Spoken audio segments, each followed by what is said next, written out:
باہو علیہ رحمہ نے کہا تھا دل کالے نالوں منہ کالا چنگا، جے کو یہ رمز پچھانے ہو۔ تو شیطان دل پہ ہی قبضہ جماتا ہے۔ شیطان جاسم علی قلب ابن آدم فاذا ذکر اللہ خنسا واذا غفل وسوسہ، تو یہ غافل نہ ہو پائے، ہر وقت اللہ کے ذکر میں رہو۔ اس لیے ہمیں 5 بار مسجد میں بلایا جاتا ہے۔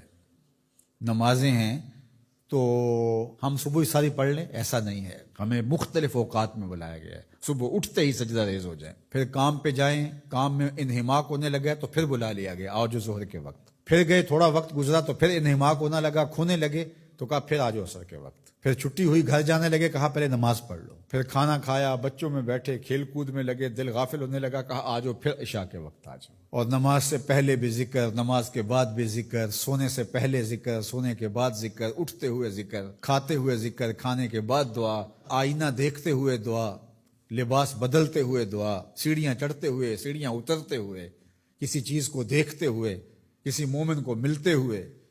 ہماری زندگی کو دیکھیے مسلمانوں کی، ہم تو ہر وقت ذکر میں رہتے ہیں، ہر وقت اسی کا نام جپ رہے ہوتے ہیں، کبھی السلام علیکم، کبھی سبحان اللہ، کبھی ماشاء اللہ، کبھی الحمدللہ، کبھی لا الہ الا اللہ، کبھی لا حول ولا قوت الا باللہ، کبھی اللہ اکبر، کبھی نماز، کبھی سجدہ، کبھی رکوع، کبھی قیام۔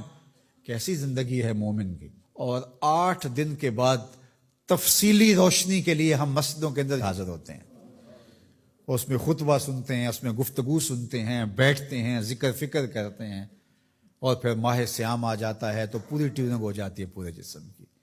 اور پھر کہا چلو ہر سال نہیں تو زندگی میں ایک بار حج پہ بھی چلے جاؤ، اور تم ایسے پلٹ کے آؤ گے جیسے ماں کے بطن سے ابھی پیدا ہوئے ہو، سارے گناہ مٹ جائیں گے، تم ستھرے ہو کے وہاں سے آؤ گے۔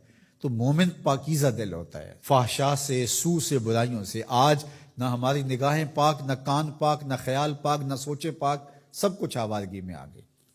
تو اس لیے ہمارا رب کیا چاہتا ہے کہ ہم نیک ہوں، صالح ہوں، پاکیزہ ہوں۔